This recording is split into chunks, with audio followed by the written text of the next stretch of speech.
Merci d'être venu. C'est notre dernier jeudi avant les vacances. Et les gens ont commencé déjà les vacances, il paraît. Mais en tout cas, c'est très bien. Merci pour Delphine. Merci à vous, merci beaucoup. Delphine, il n'a pas besoin que je vous la présente, vous la présentez, mais le parcours quand même, quel parcours! Une jeune fille frêle arrivée d'Iran en France, en traversant le Liban, l'Égypte, la Turquie, elle devient un méritant de prix Albert Londres, un des meilleurs observateurs et un des meilleurs pour écrire les bouleversements de cette région avec une plume de fée.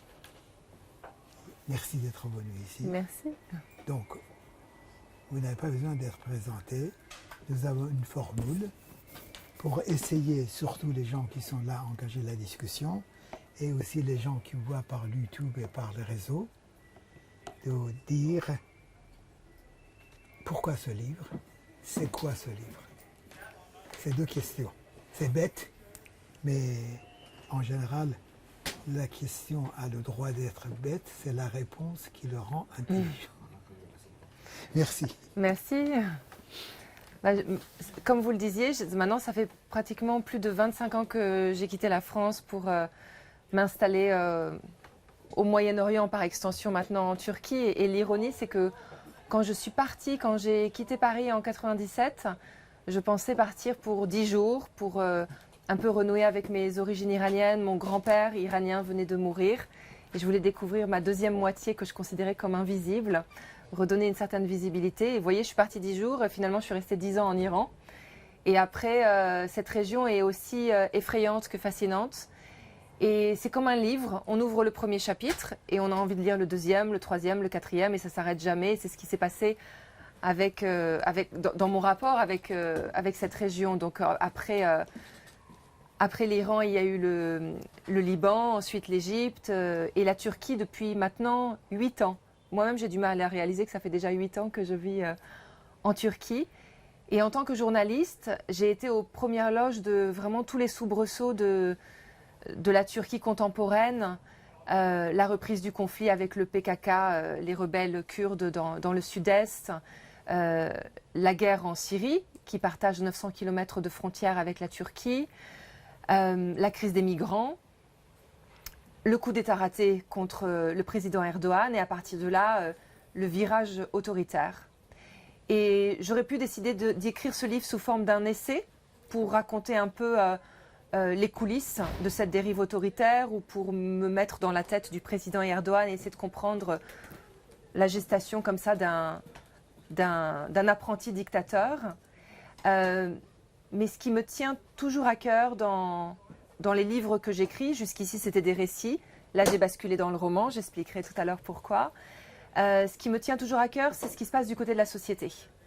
C'est-à-dire comment se positionnent les hommes, les femmes, par rapport à la censure, par rapport à la chape de plomb, comment se crée une forme de résilience, d'engagement, de résistance, et comment même les personnes les moins engagées se retrouvent à un moment donné embarquées dans l'histoire et sont confrontées à un choix, soit de se taire, soit de partir en exil, soit pour certains malheureusement l'acte extrême c'est le suicide, ça a été le cas pour certains Turcs, soit décider de s'emparer des mots et de résister par les mots, par la parole.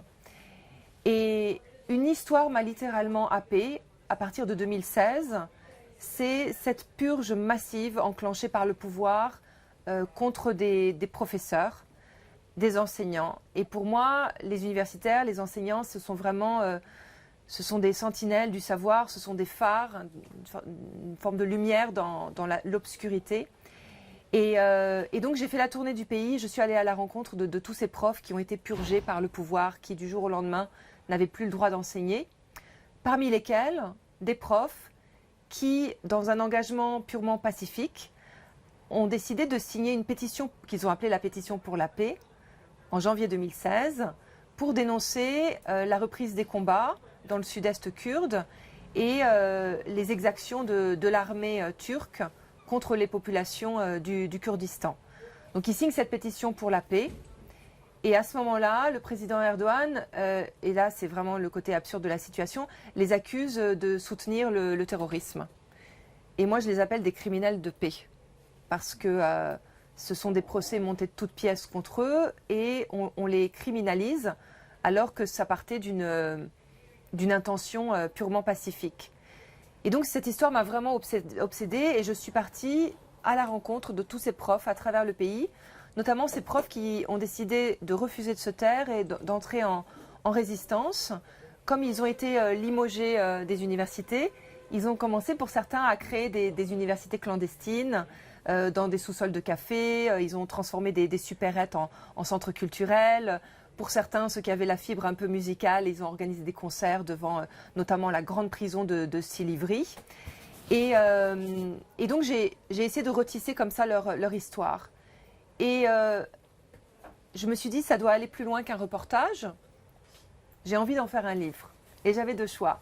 Soit basculer dans le récit du réel, ce que j'ai l'habitude de faire avec mes précédents ouvrages, donc sous forme d'un récit choral, soit de faire un pas de plus en avant et m'emparer des techniques de la fiction et du roman pour pouvoir mieux incarner ce qui se trame et faire vibrer en fait l'histoire de tous ces profs que j'ai rencontrés à travers un couple que j'ai inventé.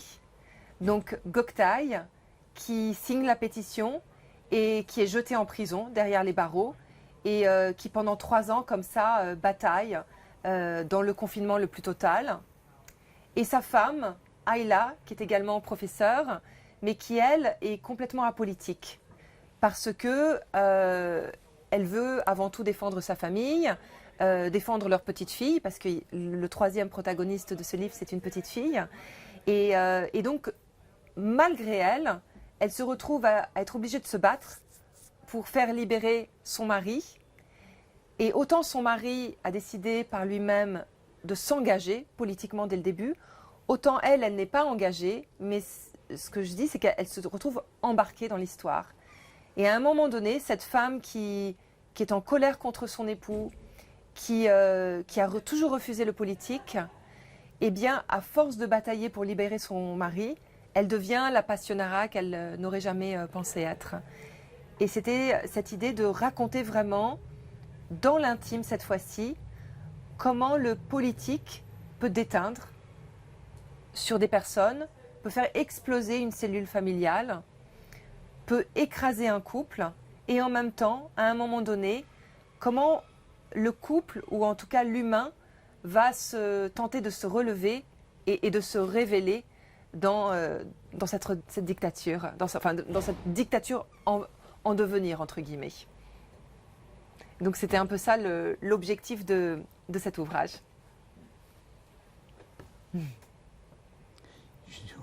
Ayant lu le bouquin, c'est la meilleure manière de le présenter. C'est la fiction, mais c'est la réalité d'une nation dans un moment de trouble, et surtout en faisant le focus sur les enseignants, les porteurs de lumière dans cette société. Et merci d'avoir fait ce livre. Merci. Si facile à lire, ça m'a fait rentrer totalement dans la vie politique turque, que je le voyais d'une manière abstraite. S'il y a des questions, des interventions, vous êtes bienvenus. Allez-y. Oui, avant la question, une appréciation. C'est une fiction extrêmement bien écrite. Hein. Vraiment, je dois vous féliciter parce que la langue est magnifique. Je trouve que la structure du récit aussi est très bien composée et elle ne se voit pas d'ailleurs, elle se devine. Donc ça, c'est pour la forme qui est, encore une fois, pour les gens qui vous connaissent, dont un certain nombre à faire humblement partie, on n'est pas surpris. On vous a connu sous d'autres cieux, on vous a connu au Figaro, on sait que vous écrivez parfaitement, que vous avez une maîtrise de vous absolument parfaite.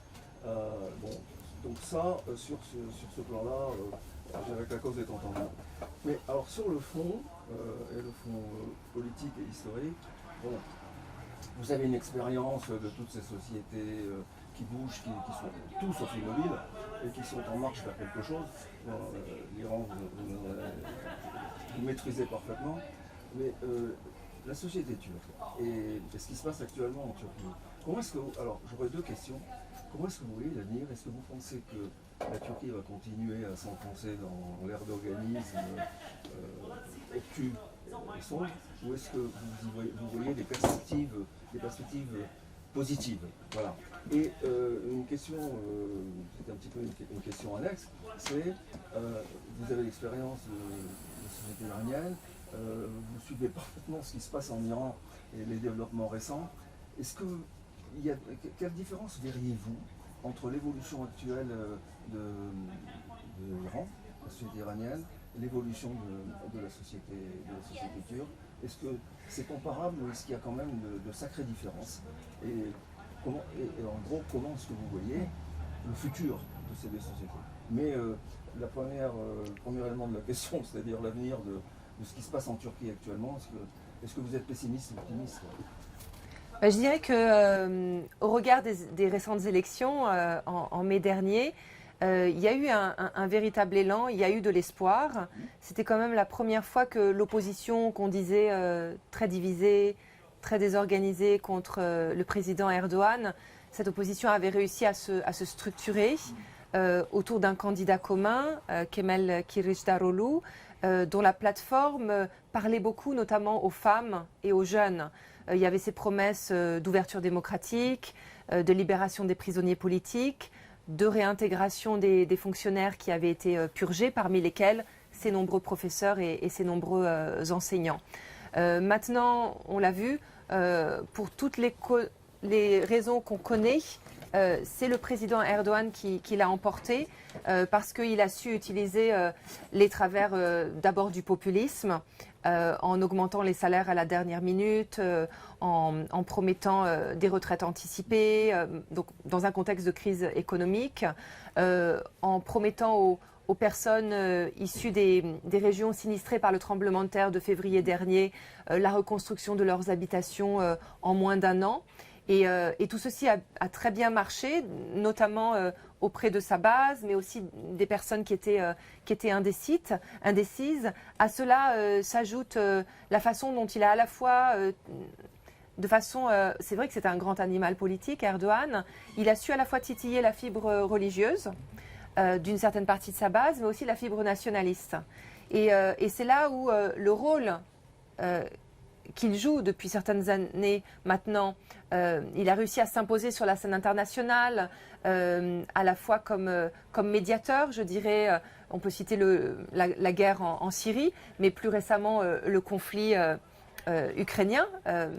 Et dans cette mesure-là, il a su se galvaniser, il a su montrer à la population que c'est un leader mondial qui compte sur la scène internationale. Et je m'en suis rendu compte en interviewant les gens pendant le processus électoral que ça jouait beaucoup pour la population. Et il y a beaucoup de gens qui nous disaient à la veille de l'élection, nous on préfère voter pour la continuité, c'est-à-dire on sait qui on a en face, ça fait 20 ans qu'Erdogan est au pouvoir avec son parti l'AKP, plutôt que pour la rupture, avec un candidat certes démocrate, mais perçu plus comme un homme un peu mou. Alors ici, en France, on l'a joliment surnommé le Gandhi turc. Pour nous, c'était magnifique. Mais pour les Turcs, ça passe pas du tout un Gandhi turc. C'est pas un signe de virilité, vous voyez. Et tout ceci, si on essaye d'analyser tous ces éléments sociodémographiques, tout ceci a beaucoup joué en sa faveur. Maintenant, j'aurais tendance à dire que ça a été quand même une victoire imposée au forceps, parce que il a tellement muselé l'opposition. Son opposant principal, Selahattin Demirtas, qui est l'opposant kurde, est derrière les barreaux depuis plus de 6 ans maintenant. Donc ce n'est pas pour rien, c'est parce qu'il fait peur au pouvoir d'Erdogan. Il a tellement muselé la presse aussi que pour le grand public, il y a toujours eu ces dernières années une voix unique. Et donc, notamment dès qu'on sort des grandes villes comme Istanbul ou Ankara, toutes les propositions de l'opposant ne parlent pas aux populations. Moi, il y a 2 éléments qui m'ont marqué. C'est l'opposition proposait de réintégrer la Turquie dans la Convention d'Istanbul, qu'avait retiré le président Erdogan. Et cette Convention d'Istanbul, pour les populations urbaines, c'était important parce que c'était la protection des femmes victimes de violences conjugales. Mais en province, les gens s'en fichent et les gens n'en ont pas conscience. L'autre élément, c'était de proposer de repasser au système présidentiel, repasser au système parlementaire, puisque Erdogan avait imposé le système présidentiel par référendum quelques années auparavant. Pareil, en province, ça ne marche pas du tout, ça. Et du coup, avec tous ces leviers-là, avec le fait que la presse maintenant parle quasiment d'une voix unique, eh bien, ça lui a permis de redorer son blason et de se maintenir au pouvoir. Juste un indicateur, sur un mois avant les élections, sur une des chaînes principales du pouvoir, Erdogan a bénéficié de 32 heures d'antenne, contre Kılıçdaroğlu, son opposant, qui n'a bénéficié que de 32 minutes d'antenne. Donc ça résume tout. En même temps, malgré tout ceci, il n'a obtenu que, j'aurais tendance à dire, que 52% des voix. Donc c'est une victoire très relative. S'il y avait eu un vrai processus de campagne électorale démocratique, un processus transparent, l'opposition avait vraiment toutes ses chances de l'emporter. Et c'est là où je pense que se love quand même l'espoir, parce que l'espoir, c'est les 48%. C'est littéralement la moitié de la population. Ce sont des gens qui n'entendent pas baisser les bras, qui sont régulièrement pris à partie pendant les manifestations, y compris les manifestations récentes pour défendre la communauté LGBT, les manifestations aussi pour défendre les femmes, pour défendre les minorités, que ce soit les Kurdes, que ce soit la question arménienne. Ces gens-là, ils entendent continuer à utiliser, même si ce sont de petits espaces, tous les petits espaces impartis, pour se battre. On va leur fermer une porte, ils vont essayer de rentrer par la fenêtre, donc via les réseaux sociaux, via les universités parallèles dont je parlais tout à l'heure, via des réunions qui s'organisent, via ce qui se trame dans les prisons, où vous avez des dissidents qui écrivent des livres en prison. Je pense à Selahattin Demirtas dont je parlais tout à l'heure, qui en 6 ans a écrit 2 ouvrages, qui sont sortis, qui ont été publiés, qui ironiquement ont été aussi vendus au début dans les librairies, publiés en Turquie, puis traduits en France. On peut trouver ces ouvrages en France également.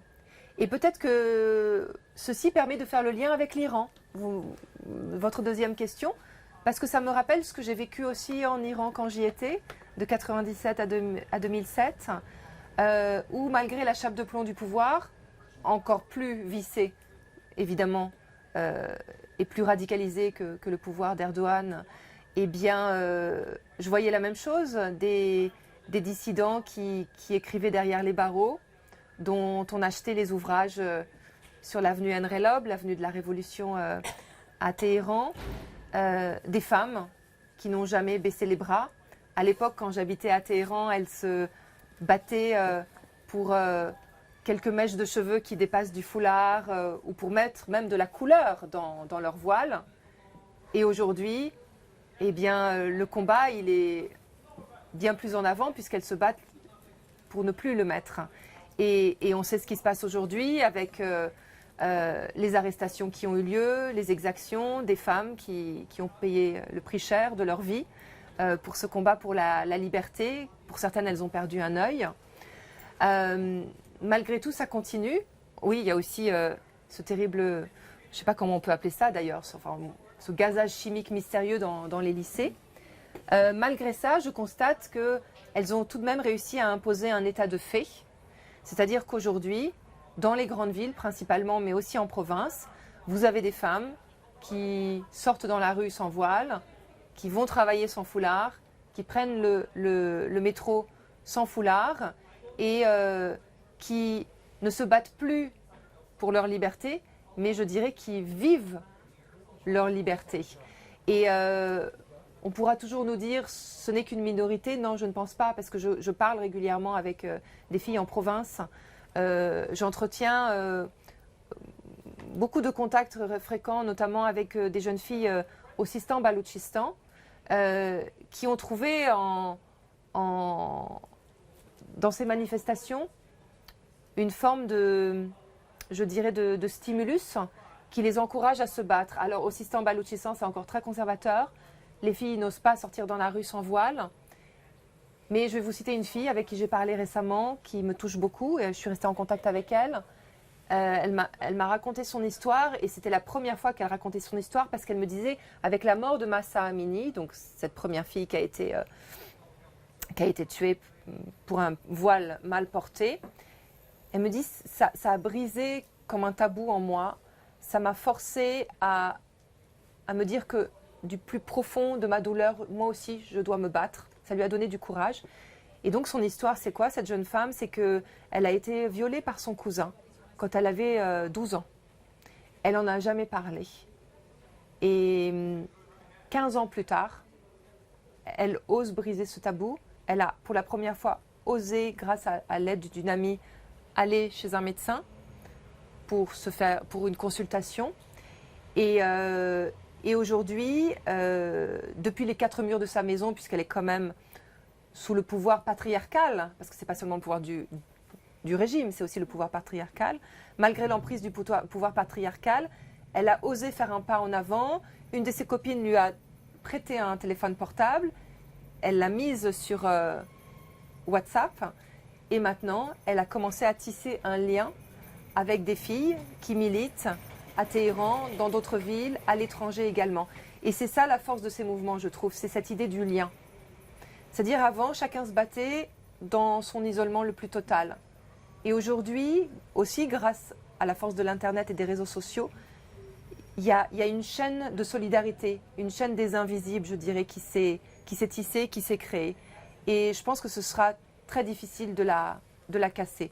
Avec la violence la plus extrême, on ne peut pas briser ces chaînons-là. Et c'est là où je trouve que, bon, je suis toujours quelqu'un d'optimiste, hein, mais c'est là où je trouve que se trouve l'espoir. Et c'est cet espoir-là qu'il faut continuer à encourager et qu'il faut évoquer, soit à travers nos articles, soit en basculant dans des romans ou dans la fiction, pour replacer l'espoir au cœur de l'histoire et pas le contraire, pas donner raison au titre anxiogène de l'actualité ou au discours et aux menaces des régimes de cette région où j'habite, le Moyen-Orient, mais ça nous concerne tous.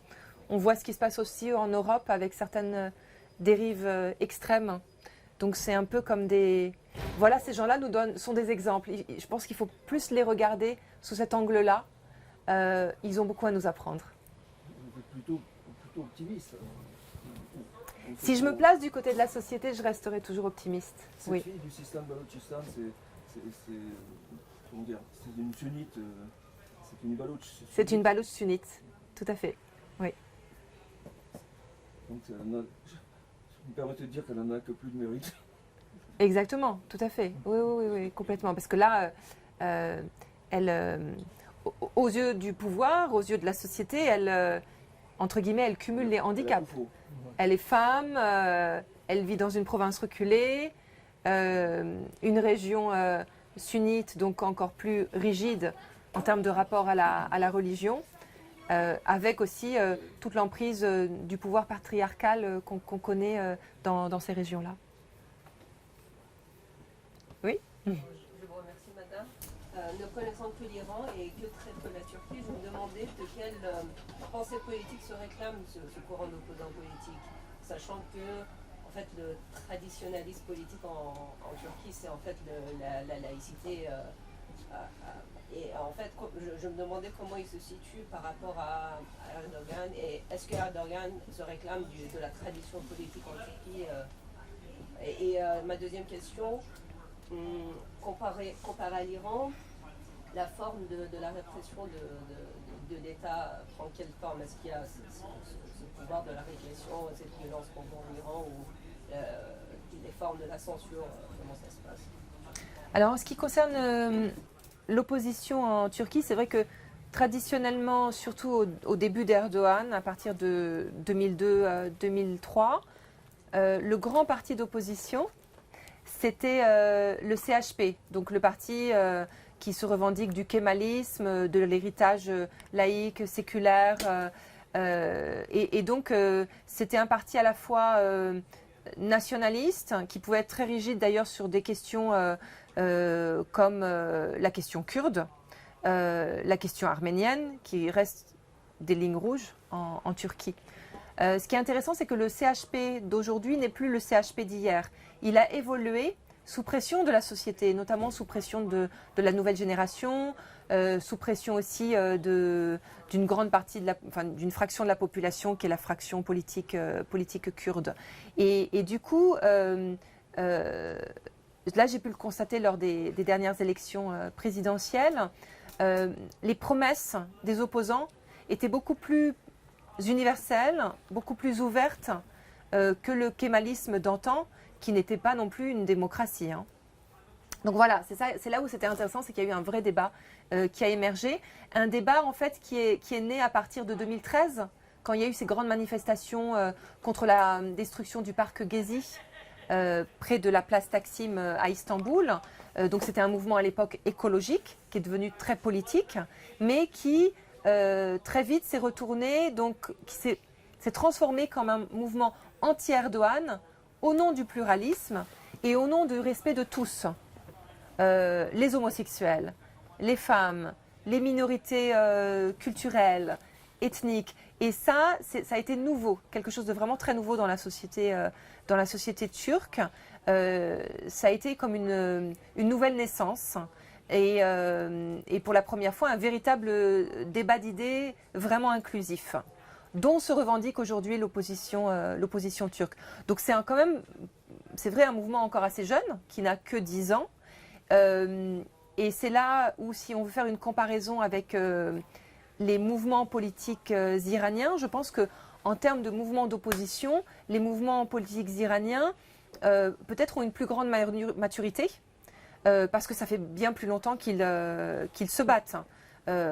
Si on remonte entre guillemets, à la bataille contemporaine à partir de 1979, mais sans compter les prémices d'avant, y compris la révolution constitutionnaliste de 1906.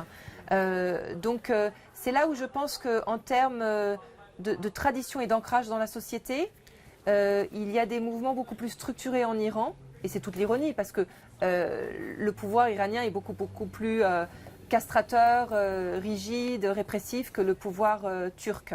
Mais la société civile iranienne, je me permettrais de dire qu'elle a un degré de maturité plus important que la société civile turque. Et pour vous donner un exemple récent, à partir du moment où il y a eu des manifestations en Iran, beaucoup de femmes turques, parce qu'il y a beaucoup d'associations féministes turques, notamment qui se battent contre les féminicides, qui sont devenus un véritable fléau en Turquie. Toutes ces associations féministes ont regardé vers l'Iran comme un modèle d'expression et sont descendues dans la rue, d'une part en solidarité envers les femmes iraniennes, mais aussi pour en profiter, pour revendiquer leurs droits et exiger que leurs droits ne soient pas bafoués par le pouvoir. Parce qu'elles disposent encore aujourd'hui, évidemment, de beaucoup plus de droits que les Iraniennes, c'est incomparable. Par exemple, le droit à l'avortement existe en Turquie, même si le président Erdogan, dans plein de discours, a déclaré qu'il s'agissait d'un crime contre l'humanité, et là je le cite. Et donc, malheureusement, par ces paroles-là, quand une fille veut demander l'avortement, elle va dans un hôpital public, on la renvoie chez elle. On lui dit « As-tu entendu ce qu'a dit le président ? Réfléchis par 2 fois. » Mais malgré tout, il y a quand même une structure qui est là, une protection sociale qui leur permet d'aller dans des cliniques privées sans se faire arrêter. Elles ne sont pas obligées de passer à la clandestinité la plus totale. Mais en revanche, vraiment sur le fond, je pense que leur combat, in fine, le combat des Iraniennes, le combat des Turcs et le combat de ces sociétés-là respectives se rejoignent beaucoup. L'égalité entre les sexes, le droit de s'affirmer en tant que tel, qu'on soit issu d'une minorité ethnique, qu'on veuille avoir une petite copine ou un petit copain, qu'on veuille changer de sexe. Et cette idée toujours de défendre la pensée critique, le droit à des voix dissonantes par rapport à des pouvoirs qui veulent imposer une seule vision de la société, mais aussi une seule vision du monde. Donc, kémalisme n'a pas pu apporter cette vision de l'égalité de l'homme et de la femme. Donc, combattre l'islam comme religion dans la société n'a pas suffi à ancrer dans la société. Oui, je pense qu'on est au-delà de ça parce que le débat ne se situe pas spécialement là dans le sens où, pour la société turque, ça reste quand même une société profondément pieuse, musulmane. Et ce que revendiquent les femmes turques comme les femmes iraniennes aujourd'hui, c'est pas on veut brûler le voile. Et d'ailleurs, on a vu, c'est ça qui est beau, c'est qu'on n'a vu aucun voile, brûler le voile, dans le sens de dire on refuse pour toute la société ce voile. L'idée, c'est que chaque femme puisse avoir le droit au choix, qu'elle puisse le mettre, ne pas le mettre. Moi, ce qui me marque beaucoup à Istanbul, c'est qu'on croit souvent deux meilleures amies, bras dessus, l'une voilée et l'autre en décolleté, piercing au nombril, short très moulant. Et c'est cette coexistence, en fait, que défendent les femmes et que défend aussi la société. Et c'est là où on voit les limites du kémalisme à l'ancienne. Parce qu'il faut le rappeler, Atatürk, en 1923, quand il fonde la République de Turquie, il interdit le voile, il bannit le voile. Tout comme ce fut le cas en Iran avec Reza Shah. Et du coup, ça a créé, on dit toujours, action-réaction. Ça a créé une réaction plus tard dans la société. Donc pour la Turquie, quand Erdogan est arrivé au pouvoir, un de ses fonds de commerce à l'époque, c'était d'aller voir les femmes et de leur dire « moi je vais me battre pour que vous puissiez mettre ce foulard ». Et ça a été un des éléments de sa popularité. Et vous avez beaucoup de femmes laïques à l'époque, de militants et d'activistes qui se sont battus pour que les femmes puissent porter le voile. Et après, ça s'est retourné contre ces femmes qui voulaient défendre leurs sœurs plus pieuses. Et d'ailleurs, Ayla, mon héroïne dans cet ouvrage, justement, c'est aussi une des raisons pour lesquelles, à un moment donné, elle a décidé de tourner le dos à la politique. Parce qu'elle a fait partie de ces femmes qui ont bataillé pour le droit au voile. Mais après, elle s'est rendue compte, c'est ce qu'elle dit qu'elle s'est sentie trahie. Parce que, de fil en aiguille, le pouvoir a utilisé, à un moment donné, cet islam comme un porte-drapeau politique, au détriment des laïcs qui avaient voulu défendre leurs sœurs plus... qui revendiquaient un islam plus pieux. Et on l'a vu ces dernières années en Turquie, ça a été la démultiplication des lycées religieux, ce qu'on appelle les imams hatip, la construction à tout va de mosquées, et puis l'augmentation d'année en année du budget de ce qu'on appelle la Diyanet, qui est la grande institution qui chapeaute la question religieuse aujourd'hui en Turquie.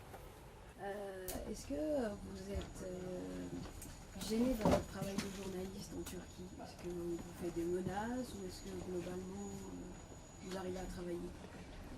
Alors, tout est relatif.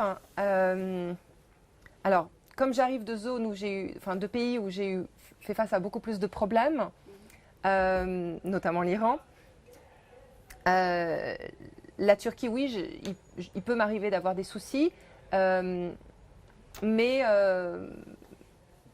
dans une moindre mesure. C'est-à-dire que par rapport à mes confrères turcs, qui eux, pour le coup, font face à des contraintes terribles, on dit que la Turquie est une des plus grandes prisons au monde aujourd'hui pour les journalistes. Nous, les journalistes étrangers, on est quand même, on a cette chance d'être protégés par notre nationalité. Et donc, on n'est pas soumis à des convocations au tribunal, à des menaces d'arrestation, même si c'est arrivé quand même de temps en temps pour certains confrères. En revanche, on est plus victime de ce qu'on appelle les trolls de l'Internet, avec régulièrement des menaces, des formes de pression sur les réseaux sociaux. Ça, oui, ça fait partie de notre quotidien. Je ne voudrais pas monopoliser la parole, mais il y a une dizaine ou une quinzaine d'années, la Turquie, et notamment Istanbul, c'était un des centres de la créativité mondiale, culturelle, artistique. En gros, Paris et New York étaient un petit peu en baisse, Londres un petit peu au milieu, puis il y avait trois pôles qui émergeaient, il y avait Buenos Aires, Berlin et Istanbul. Les gens allaient à Istanbul pour créer des ateliers de mode, des ateliers de peinture, des centres de création artistique.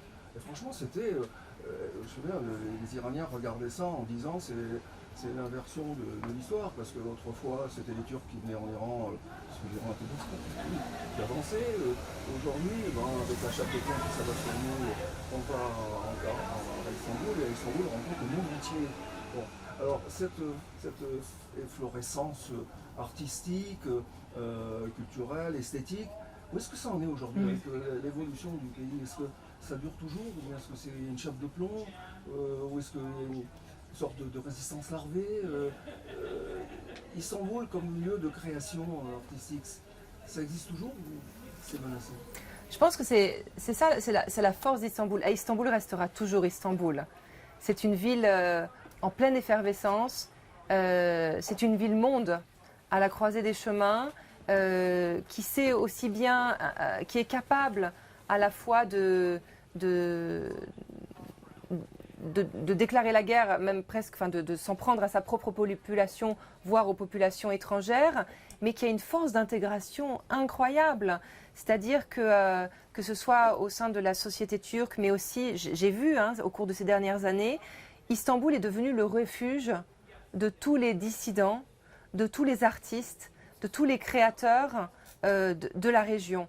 On a vu arriver les Syriens, 3,5 millions de Syriens, parmi lesquels de grands artistes. On a vu arriver les Iraniens, on a vu arriver les Afghans. Récemment, on a vu arriver les Ukrainiens et les Russes. Et souvent, ce sont des personnalités dissidentes, des journalistes, des sculpteurs, des peintres, des musiciens aussi. Et la première chose qu'ils font en général quand ils arrivent à Istanbul, notamment pour les musiciens, c'est qu'ils organisent des concerts qui sont d'une grande qualité artistique, mais qui deviennent de véritables plateformes politiques, avec des messages très marqués. Et à Istanbul, vous avez encore à ce jour la Grande Biennale d'Istanbul, qui devient un rendez-vous incontournable de la scène artistique internationale. Vous avez un grand musée d'art moderne à Istanbul qui s'appelle Istanbul Moderne, qui vient tout juste d'être rénové et de rouvrir ses portes. Et il y a un élan incroyable, et je pense ne serait-ce qu'aux Syriens, par exemple. Sur la rive asiatique d'Istanbul, vous avez un photographe et artiste syrien qui a créé une galerie d'art magnifique qui s'appelle Art Here, donc l'art ici, qui d'abord a décidé d'accueillir les artistes syriens en exil, qui ne pouvaient plus s'exprimer dans leur propre pays. Et de fil en aiguille, par la force des événements, sa galerie est devenue le refuge de tous les artistes de la région. Donc quand vous voulez écouter un bon concert de musique iranienne, vous allez là-bas. Quand vous voulez assister à une performance russe, très anti-Poutine, contre la guerre, vous allez là-bas. Quand vous voulez découvrir un artiste même colombien qui, pour raison X ou Y, a décidé de s'installer à Istanbul, vous allez dans sa galerie, vous poussez la porte, et là, c'est ce que j'appelle un voyage immobile. Et c'est ça la beauté et la force d'Istanbul aujourd'hui. Il n'y a pas de répression du gouvernement Alors, il y a des formes de répression. Par exemple, il est arrivé que des concerts soient interdits. Mais pour vous donner un autre contre-exemple, je connais deux frères, qui sont d'ailleurs deux frères jumeaux, dont l'un est un prof qui n'a pas été purgé, mais qui avait signé la fameuse pétition pour la paix à l'époque. Ils ont créé un groupe de rock qui marche très bien. Ça s'appelle RED, R-E-D-D, si vous voulez regarder ce soir sur l'internet, sur YouTube. Et donc, ils font des concerts qui sont vraiment... Ils ont de vrais groupies dans la jeunesse. Pourquoi ? Parce que leurs messages, à travers les paroles qu'ils écrivent, sont très métaphoriques est très axé contre le pouvoir. Et donc, quelques jours après l'élection du président Erdogan, j'ai assisté à un de leurs concerts dans une grande salle qui accueillait 2000 personnes. Et c'était incroyable de voir cette communion entre la scène et la salle. Et à un moment donné, il se lance dans une chanson et traduit en français, le refrain c'était « Va te faire foutre ». Évidemment, personne n'était visé, mais on devine à qui il s'adressait. Et à ce moment-là, les spectateurs se lèvent dans la salle, commencent à applaudir et donc le message passe. Donc cette effervescence-là, jusqu'à ce jour en tout cas, elle continue à exister. On espère qu'elle va pouvoir survivre. J'ai une petite question. Oui. Le panorama que vous montrez, aussi bien l'Iran et la Turquie, par les voies différentes, ils ont fait la même marche vers une certaine forme de modernisation culturelle, modernisation sociétale. Et comment est-ce possible que la modernisation politique n'a pas suivi? Je suis d'accord avec vous de dire modernisation sociétale aussi que je dis, Oui. aussi bien pour l'Iran avec l'argent du pétrole que pour la Turquie sans l'argent du pétrole, a fait son chemin. Aujourd'hui, vous avez dans les deux pays la classe moyenne qui est la classe la plus prépondérante Oui. de la société, avec une certaine culture. Comment ça se fait que la politique a réussi dans les deux pays garder ces bastions d'autoritarisme? Alors c'est deux configurations différentes, je dirais l'Iran et la Turquie. Bon, tout d'abord, la force de la répression, ça il faut le reconnaître. Ce qui a d'autant plus poussé la société civile à se politiser, ironiquement. Parce qu'en l'absence de véritables partis politiques, la société a investi les journaux, les plateformes des réseaux sociaux, les syndicats, pour la Turquie en tout cas, les associations, notamment les associations d'enseignants ou les associations universitaires, pour continuer à créer du débat et continuer à essayer de réfléchir à la meilleure configuration politique possible pour créer de meilleurs lendemains. Maintenant, pour la Turquie, moi, ce dont je me suis rendu compte, c'est que malheureusement, encore aujourd'hui, l'opposition est très divisée. Donc, il y a beau y avoir une véritable volonté, il y a beau y avoir une volonté de se débarrasser du président Erdogan, il n'y a pas encore une organisation suffisamment structurée pour tenir et être pérenne et créer un bloc suffisamment uni qui pourrait menacer le pouvoir établi et qui pourrait aussi embarquer dans son sillage des personnes qui traditionnellement votent pour le parti au pouvoir, en l'occurrence l'AKP. Il faut le reconnaître, la force de l'AKP, c'est tous ces réseaux qui ont pu être tissés à travers le pays. C'est du porte-à-porte, c'est des associations liées au pouvoir, enfin liées au parti au pouvoir, des associations féminines, des associations des jeunes. Et peut-être qu'une des erreurs de l'opposition, c'est d'avoir été trop ancré encore dans un milieu un peu peut-être trop élitiste et de ne pas avoir été à la rencontre, entre guillemets, des masses populaires et d'être à l'écoute des véritables besoins de la population, qui sont aussi des besoins purement économiques et des besoins de se sentir entendu et à l'inverse aussi pas stigmatisé. Parce qu'il y a une part de l'opposition qui continue, ce qui est dommage, à vraiment dénigrer ceux qui sont considérés comme trop pieux, trop, entre guillemets, islamistes, tout simplement parce qu'ils portent le foulard, mais en même temps qui ont des idées plus universelles. Donc voilà, je pense qu'il y a un degré de maturation aussi à atteindre du côté de l'opposition turque. Après, pour l'Iran, c'est encore une autre histoire que vous connaissez aussi bien que tout le monde connaît ici, aussi bien que moi. Oui. Vous parlez justement de structuration de l'opposition. Le fait que la cible des purges dont vous parliez était beaucoup des professeurs d'université ou d'enseignement. secondaire, le fait déjà qu'il y ait beaucoup de gens qui se soient retrouvés hors du système d'enseignement et d'éducation du fait de ces purges, est-ce que ça n'a pas déstabilisé ce même système d'éducation? Est-ce qu'ils ont été remplacés, et si oui, par qui? Et une fois que ces gens vont sortir de détention, de là où ils sont retenus, est-ce que ça va pas, est-ce qu'ils vont justement pas donner un coup de boost si tous ces gens sortent au même moment ou dans une période courte? Est-ce que ça va pas donner un élan à l'opposition? Alors en fait, il y a quelques profs qui ont été arrêtés. La plupart sont restés en liberté, mais ont été très très limités dans leur champ d'action puisqu'ils ont été limogés de leur poste à l'université. Pour la plupart, leur passeport a été saisi. Donc ceux qui ont obtenu des bourses d'études à l'étranger n'ont pas pu partir, à moins qu'ils aient utilisé des moyens clandestins. Ils ont perdu le chômage, la sécurité sociale.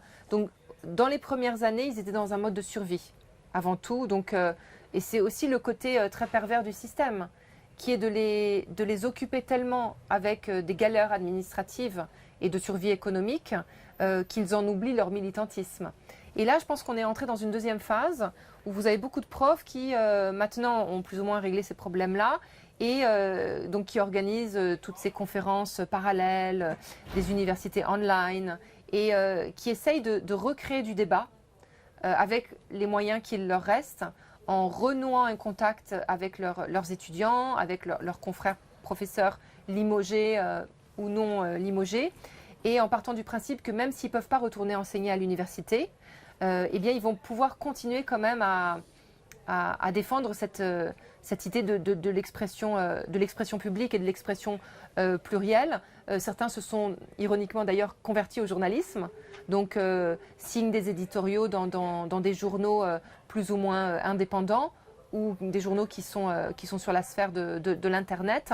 Et c'est par ces biais-là qu'ils vont essayer de continuer à créer du contenu pour que les élèves puissent avoir d'autres sources de référence que ce qu'on leur impose de plus en plus dans les universités, parce que, pour répondre au début de votre question, en effet, le risque, c'est qu'il y ait un véritable nivellement par le bas dans les universités, avec des professeurs qui sont plus aux ordres, qui sont maintenant implantés dans les facultés, avec des recteurs qui aujourd'hui, et ça c'est la nouveauté aussi, sont nommés directement par le président Erdogan. Donc ça c'est le danger pour l'avenir. Mais pour vous donner un dernier exemple de fronde qui se joue en ce moment, tous les jours, à Istanbul, dans la fameuse université du Bosphore, qui était considérée comme un des derniers oasis comme ça, de liberté d'expression, où le recteur n'avait pas encore été imposé. Donc là, un nouveau recteur a été mis en place. Et depuis son installation par le pouvoir, par opposition, vous avez tous les jours une dizaine d'enseignants qui se relaient sur le gazon de l'université et qui organisent une vigile de 12h15 à 12h45 tous les jours. Ils tournent sciemment le dos au bâtiment du recteur. Ils tiennent des pancartes en disant qu'ils défendent le droit à la liberté d'expression et leur message est ainsi relayé parce qu'il y a des étudiants qui viennent les photographier, qui relaient tout ça sur les réseaux sociaux pour faire comprendre que ce n'est pas parce qu'on leur impose de nouvelles idées qu'ils vont les accepter telles quelles. Donc ça continue malgré tout. C'est vrai que ce sont de petites initiatives qu'on pourrait imaginer comme isolées, mais en même temps, le message traverse les différentes strates de la société et permet de continuer à offrir un contre-pouvoir par rapport à ce qui est imposé aujourd'hui par en haut. Encore une question. Oui. Est-ce que la seule répression est capable de survivre comme ça, malgré les changements de base culturelle, des bases sociétales et même, je dirais, des bases économiques?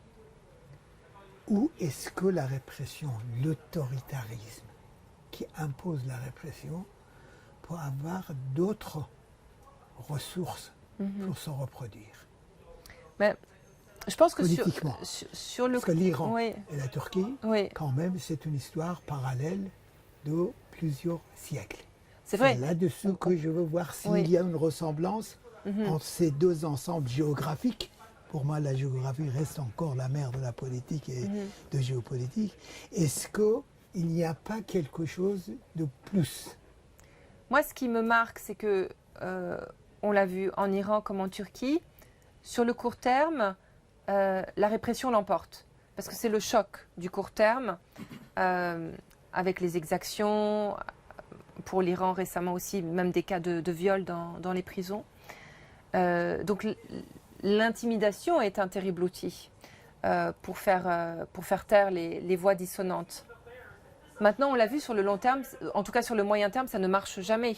Et ça a plutôt tendance à augmenter le nombre de voix qui s'opposent au pouvoir. Donc c'est pas pérenne. C'est-à-dire qu'on va en permanence assister à des vagues, des hauts et des bas. Mais ce n'est pas parce qu'on fait taire la société au jour J que demain elle rendra les armes. Au contraire.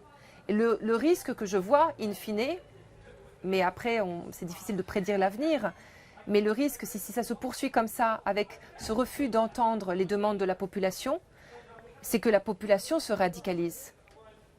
Et que là, on va faire face à un véritable clash qui pourrait déborder avec un dérapage dans une violence extrême, mais de part et d'autre.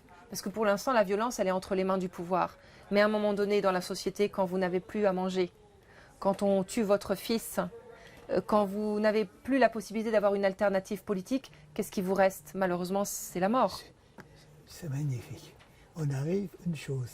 Il y a un moment où le rapport de force Oui. entre la politique autoritaire et le désir de changement qui vient des changements fondamentaux se trouve devant le dilemme.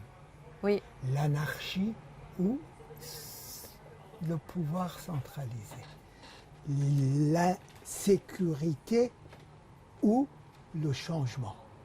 Et je suis désolé, historiquement, si j'ai bien lu mes classiques, de Hobbes jusqu'à maintenant, première marchandise qui attire surtout les classes moyennes dans les sociétés, c'est la sécurité, même apparent que le changement.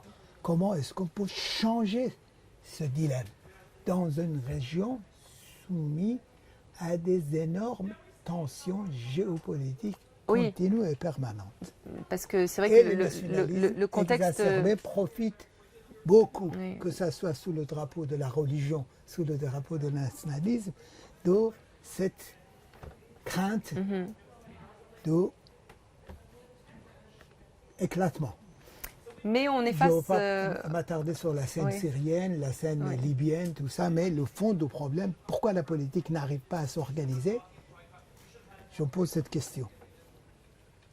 Parce que ce qui est triste aussi dans ces situations-là, vous évoquiez la Syrie, on peut en parler très rapidement, c'est que les voix du milieu sont les voix qui ont été étouffées. C'est-à-dire que Bachar al-Assad a voulu nous vendre cette idée que c'est soit Damas, soit Daesh en face. Mais il faut se rappeler que la troisième voie, qui était à l'origine la première voie, qui est descendue dans la rue en mars 2011 pendant les printemps arabes, c'était une voie très pacifique, parmi lesquels de nombreux jeunes qui ont été torturés, qui ont été emprisonnés, qui ont été tués. Et c'est ça qui est terrible, c'est que ces pouvoirs-là sont machiavéliques dans le sens où c'est toujours dans leur intérêt de choyer discrètement des voix extrêmes Parfait. qu'ils vont pouvoir ensuite instrumentaliser. Et ça a été le cas notamment de Bachar al-Assad, on l'a vu quand il bombardait Raqqa, où on savait très bien qu'à l'origine... non, pardon. Quand il a bombardé Daraya, Oui. banlieue de Damas, qui était un des berceaux de la révolution pacifique, on savait très bien qu'il n'y avait pas Daesh à Daraya. En revanche, à Raqqa, où Daesh s'était imposé, aucun hélicoptère n'a envoyé une seule bombe sur cette ville. Donc, c'est ça aussi qui nous jouent échappe. terriblement Oui. avec cette manière que les plus opposés d'une certaine manière, mettre la société devant un choix. Le choix qui devient presque fatidique. Ou le chaos. Ou la sécurité que c'est Oui. moi qui vous offre, Oui, oui, vous imposez, ou c'est la guerre civile. oui. Et la tension géopolitique, je dis, n'arrive pas à dire qu'il y a la possibilité de passer de cette situation d'autoritarisme vers une situation un peu plus apaisée. La tension géopolitique ne permet pas. Oui, et en fait, ce qui se passe, c'est... Bon, après, chaque pays a sa propre configuration. Une fois qu'on est sur place, on se rend compte que, oui, chaque situation est singulière. Bachar al-Assad, il a instrumentalisé en quelque sorte Daesh. À l'origine aussi, Daesh est quand même né d'une partie de tous ces islamistes qui étaient derrière les barreaux. Il les a libérés au début de la Révolution. Et il a continué à enfermer les laïcs. Donc, indirectement, il a créé ce monstre. Il a créé cet ennemi qui était censé être son ennemi au départ. La Turquie, c'est différent parce que l'ennemi potentiel du président Erdogan, enfin, son premier ennemi, qui était son ancien ami, qui était Fethullah Gülen, bon, il s'en est débarrassé en menant cette purge après la tentative de coup d'État. Mais son deuxième ennemi potentiel, c'était quand même les ultranationalistes. Et il a été intelligent, et c'est là où c'est un véritable animal politique. Au lieu de se mettre contre eux, il a créé un pacte avec les ultranationalistes, avec le parti du MHP, et ils ont créé une alliance pour pouvoir encore mieux, justement, étouffer les voix dissidentes qui étaient plus proches de cette notion de démocratie comme on la défend aujourd'hui ici en Europe. Vis-à-vis de la fin en fait, politique de Erdogan aujourd'hui, puisque c'est quand même quelqu'un qui vieillit, Oui. est-ce qu'il a fait part d'un plan, est-ce qu'il a quelque chose, ou est-ce qu'il laissera, on va dire, quelqu'un prendre sa place, ou est-ce qu'il prépare sa suite d'ores et déjà, ou est-ce qu'il met de côté, on va dire, comme en attendant et après moi le déluge, quoi. Ben, je pense que Erdogan, il fait partie de ces autocrates qui n'ont qu'une idée en tête, c'est mourir au pouvoir. Et donc qui ne songent pas du tout à la succession. Exactement. Et d'ailleurs, il l'a dit, c'était très marquant, hein, le soir de sa victoire, à la fin du mois de mai, quand il a fait son discours depuis le toit d'un bus, il a utilisé, c'est d'ailleurs une expression turque, où il a dit « Nous irons ensemble jusqu'au tombeau ». Donc ça dit tout. Alors après, il y a des discussions où on se demande qui pourrait lui succéder, puisqu'on sait aussi qu'il est quand même malade et qui vieillit. On parle d'un de ses fils, mais qui n'a pas du tout le même charisme. On parle d'un de ses gendres, mais qui est plus engagé dans l'économie. Et puis, c'est lui dont la famille est dans l'industrie d'armement avec les fameux drones qui sont vendus un peu partout maintenant à travers la planète. Et donc, c'est là où se trouve la grande inconnue aussi. C'est ça. Qui le remplacerait en cas de fin subite. Bien. Merci beaucoup. Merci à vous tous. Merci d'être venus. Merci bien. Merci à vous.